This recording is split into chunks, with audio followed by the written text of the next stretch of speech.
خدا حافظ۔ میری طرف دوبارہ دیکھے بغیر وہ واپسی کے لیے گھوم گئے۔ مجھے معلوم تھا کہ اب وہ میری طرف نہیں دیکھیں گے۔ بہرحال ہم دونوں میں ایک جذباتی وابستگی ہو چکی تھی۔ ہم نے 6 مہینے ایک دوسرے کے ساتھ بہترین دوستوں کی طرح گزارے تھے۔ وہ میرے استاد سے زیادہ میرے روحانی والد اور اس سے زیادہ دوست تھے۔ پکٹ سے باہر آتے ہوئے ہمیں پکٹ پر موجود جوانوں نے گن سیلوٹ کے ساتھ الوداع کہا۔ پھر باقی سب تو وہیں رہ گئے۔ دلہ اور 2 مسلح جوان آگے آگے چل دیے اور میں ان کے پیچھے پیچھے۔ میرے کندھے سے ایک کپڑے کا تھیلا لٹکا ہوا تھا۔ اب میں مکمل بھارتی دیہاتی نظر آ رہا تھا۔ سرحدی لکیر پر ایک مخصوص مقام پر پہنچ کر دونوں محافظ رک گئے۔ انہوں نے تیزی سے پوزیشن لے لی تھی۔ اس وقت وہ بالکل رینجرز نظر آ رہے تھے، مستعد، چاقو چوبند، تیار بتیار۔ دونوں نے ایک مرتبہ پھر مجھے گن سیلوٹ دیا اور وہیں زمین پر بیٹھ گئے۔ میں نے سر کے اشارے سے سلام کا جواب دیا اور دلے کی مائیت میں سرزمین پاک سے سرزمین ہنود پر پہلا قدم رکھا۔ ہم دونوں ایک دوسرے سے 5 گز کے فاصلے پر چل رہے تھے۔ میرے منہ میں چوئنگم تھی جسے میں مسلسل چبا رہا تھا۔ چاروں طرف سناٹا تھا یا خدا کی ذات۔ اس وقت تو میں وہی کچھ کرتا آیا تھا جو ہمیں سکھایا جاتا ہے، لیکن اب وقت اس سے آگے بڑھ کر کچھ کرنے کا آ گیا تھا۔ مجھے اپنے متعلق ہمیشہ سے یہ خوش فہمی تھی کہ میں پتھر کے اعصاب رکھتا ہوں، لیکن بھارتی علاقے میں پہلا قدم رکھتے ہی میرے جسم میں سنسنی کی ایک تیز لہر دوڑ گئی۔ مجھے بتایا گیا تھا کہ پہلی مرتبہ سرحد پار کرتے ہوئے ایک جاسوس کو اس کیفیت سے بھی 2-4 ہونا پڑتا ہے، لیکن وہ وقتی چیز تھی۔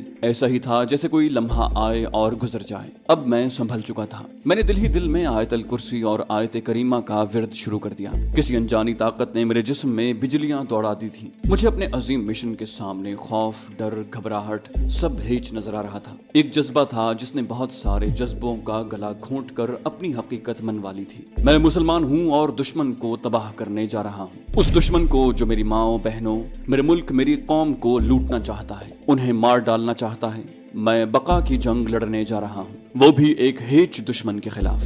دلہ بڑے اطمینان کے ساتھ آہستہ آہستہ قدم اٹھاتا میرے آگے چل رہا تھا۔ 2-3 منٹ تک مسلسل چلتے رہنے کے بعد وہ پلٹ کر دیکھ لیتا، کیونکہ اس کا لڑکپن اور جوانی انہی راستوں کو پھلانگتے گزری تھی۔ لیکن میرا بہرحال یہ پہلا تجربہ تھا۔ مجھے ہر قدم پھونک پھونک کر احتیاط کے ساتھ اٹھانا پڑتا۔ رات کے سناٹے میں پیروں کی ہلکی سی چاپ بھی فضا میں دھماکے کی طرح گونجتی ہے، اور پھر سیسے کی ایک گولی اور چھٹی۔ کیونکہ ایسے حالات جو ان دنوں سرحدوں کے دونوں طرف رونما ہو رہے تھے، ان حالات میں کوئی بھی سرحدی محافظ ہالٹ پکارنے کی مہلت دینے کو تیار نہ ہوتا۔ شاید یہی وجہ تھی کہ مجھ میں اور دلے میں فاصلہ بڑھ جاتا تھا۔ قریباً 1 گھنٹے تک ہم دونوں اسی طرح خاموشی سے چلتے رہے۔ پھر وہ ایک کھیت کے قریب رک گیا۔ ہاتھ کے اشارے سے اس نے مجھے وہیں بیٹھنے کو کہا اور خود سنگن لینے آگے چل دیا۔ اب ہم کسی حد تک محفوظ علاقے میں آ گئے تھے، لیکن سب سے خطرناک مرحلہ اب آنے والا تھا۔ ہمیں ایک نہر کو عبور کرنا تھا جس پر اکثر انڈین سیکورٹی والے ناکہ لگایا کرتے تھے۔ میں کھیت کے کنارے پر کماد کی فصل میں چھپ کر بیٹھ گیا۔ شاید دلہ پہلے یہ اطمینان کرنے گیا تھا کہ جھونپڑی خالی ہے یا اس میں کوئی موجود ہے۔ کوئی 3-4 منٹ کے بعد اس کی واپسی ہوئی۔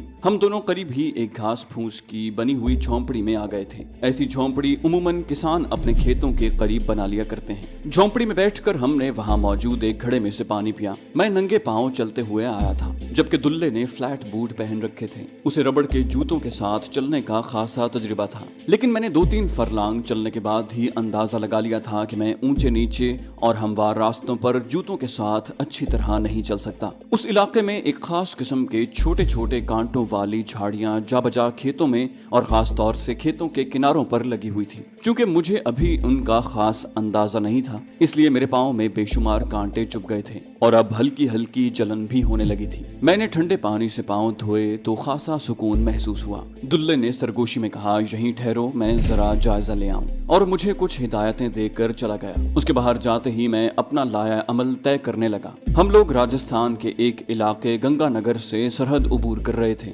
گنگا نگر پہلا سرحدی شہر تھا جو میرے ٹارگٹ کے راستے میں آتا تھا۔ دلے نے مجھے یہاں چھوڑ کر واپس چلے آنا تھا، جبکہ بعد میں اپنے ٹارگٹ تک مجھے اکیلے ہی سفر کرنا تھا۔ ایک مرتبہ پھر دل ہی دل میں نے اپنے ٹارگٹ کے متعلق اطلاعات اور سفر کے متعلق ضروری احتیاطیں دہرائیں، اور وہیں جھونپڑی میں کپڑا بچھا کر خشوع و خضوع کے ساتھ اللہ تعالیٰ کے حضور کامیابی کی دعا مانگی۔ میں اب بالکل پرسکون تھا، مطمئن اور آنے والے حالات کا مقابلہ کرنے کے لیے ہر وقت تیار۔ چند ہی منٹ بعد دلہ آ گیا۔ اس نے تیز سرگوشی کی، چلو جی، اور ہم چل دیے۔ میں نے اپنے پاس موجود انڈین کرنسی نوٹ پلاسٹک کی تھیلیوں میں پیک کر کے اپنے کپڑوں میں مختلف جگہ چھپا کر رکھے تھے۔ چلتے چلتے ہم نہر کے کنارے پہنچ گئے، وہاں اپنے کپڑے اتارے اور انہیں پلاسٹک کے تھیلوں میں اچھی طرح پیک کر کے ایک ڈوری کے ساتھ اپنے اپنے جسم سے باندھ لیا۔ اب ہم دونوں صرف انڈر ویئر اور بنیان کے ساتھ نہر عبور کر رہے تھے۔ نہر عبور کرنا پل سے رات عبور کرنے سے مشکل دکھائی دے رہا تھا۔ رات کو پانی میں پیدا ہونے والی معمولی سی آواز بھی دھماکہ پیدا کر دیتی ہے اور دوسرے ہی لمحے شیشے کی گولی ہمارا مقدر بن جاتی، کیونکہ نہر کے مختلف حصوں میں عموماً انڈین سیکیورٹی والے شکار کے منتظر رہتے ہیں۔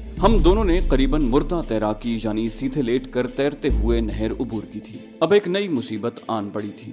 یہ نہر کناروں سے پکی تھی اور کنارے بھی خاصے اونچے تھے۔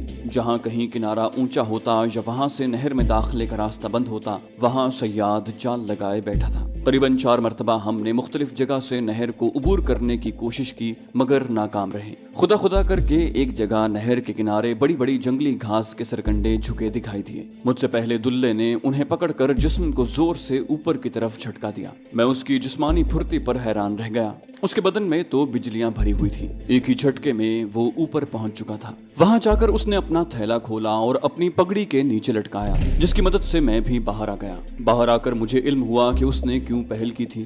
تیز اور نوکیلی گھاس نے اس کے ہاتھ لہو لہان کر دیے تھے۔ اسے علم تھا کہ میں نے ابھی اپنے ملک کے لیے بہت کام کرنا ہے، شاید اسی لیے اس نے مجھے تکلیف دینا مناسب نہیں سمجھا تھا۔ مجھے پہلی مرتبہ اس کی عظمت کا احساس ہوا۔ پگڑی کا پلو پانی میں بھگو کر میں نے اس کے ہاتھ اچھی طرح صاف کیے اور ایک ہاتھ پر کس کر پٹی باندھ دی، جس نے خون کا بہاؤ ختم کر دیا۔ وہ پٹی دلے نے تھوڑی دیر کے بعد ہی اتار دی۔ اس نے میرے پوچھنے کا مختصر سا جواب دیا، بولا خامخواہ کسی کا میری طرف متوجہ ہونا ٹھیک نہیں۔ ہم کھیتوں کے بیچوں بیچ چلے جا رہے تھے، فصلیں اپنے جوبن پر تھیں، کہیں کہیں سے سبزہ روندہ ہوا تھا۔ یہ وہ جگہ تھی جہاں سے انڈین کینوائے گزرا کرتے تھے اور اپنی لائی ہوئی تباہی اور بربادی کے نشان پیچھے چھوڑ جاتے تھے۔ کھیتوں کے بیچوں بیچ چلتے چلتے بالآخر ہم اس سڑک کے آخری کونے تک جا پہنچے جہاں سے ہمیں گنگا نگر شہر میں داخل ہونا تھا۔ شہر میں داخلے کے لیے بھی ایک بڑی نہر بنی ہوئی ہے اور داخلے کے لیے جہاں بھی نہر پر پل بنا ہوا تھا وہاں پر ایک ملٹری پوسٹ بھی موجود تھی۔ یہ سرد جنگ کا دور تھا۔ مشرقی پاکستان میں بھارتی مداخلت کاروں کی سرگرمیاں اپنے عروج پر تھیں۔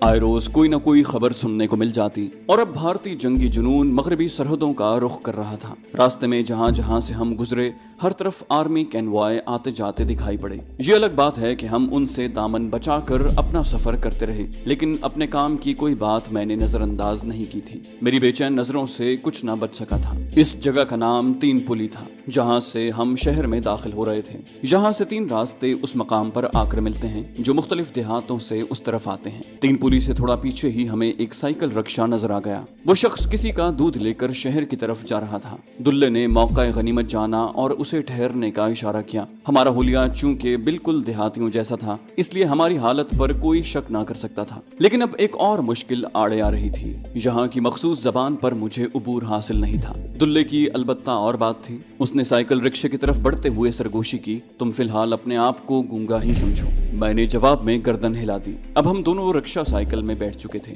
بھارتی دیہاتیوں میں بہت سے دیگر غیر قانونی اور غیر اخلاقی کاموں کے علاوہ ایک کام کچھ زیادہ ہی ہوتا ہے اور وہ ہے شراب بنانا۔ ہر دیہات میں غیر قانونی طور پر شراب نکالی جاتی ہے جو شہروں میں سستے داموں فروخت ہوتی ہیں، کیونکہ حکومت کے منظور شدہ ٹھیکوں سے ان کے ریٹ خاصے کم ہوتے ہیں۔ اس لیے چھوٹا طبقہ عموماً اس کار خیر کو ترجیح دیتا ہے۔ بھارت کا ہر دوسرا شہری شراب کا رسیا ہے۔ نشہ بازی کا رجحان اتنا عام ہے کہ سڑک کے کنارے جیسے ہمارے چائے کے سٹال بنے ہوتے ہیں وہاں شراب کے ٹھیکے ہوتے ہیں۔ یہاں سرکاری طور پر جاری شدہ شراب فروخت ہوتی ہے اور ایک مخصوص احاطے کے اندر بیٹھ کر شراب نوشی کی کوئی ممانعت نہیں ہے۔ وہاں کے دیہاتی معاشرے میں ایسے غیر قانونی دھندے کرنے والوں کی مدد کرنا باعث فخر سمجھا جاتا ہے۔ دلے نے شاید اسی پس منظر میں پلان بنایا تھا۔ 2-3 منٹ تک گفتگو کرنے کے بعد ہی وہ رکشے والے کو اپنے ڈھب پر لے آیا تھا۔ ایک قریبی گاؤں سے اس نے اپنا رشتہ جوڑتے ہوئے وہاں کے 5-6 معتبر قسم کے بدماشوں کا حوالہ دے کر اس پر اچھا خاصا روب ڈال دیا تھا۔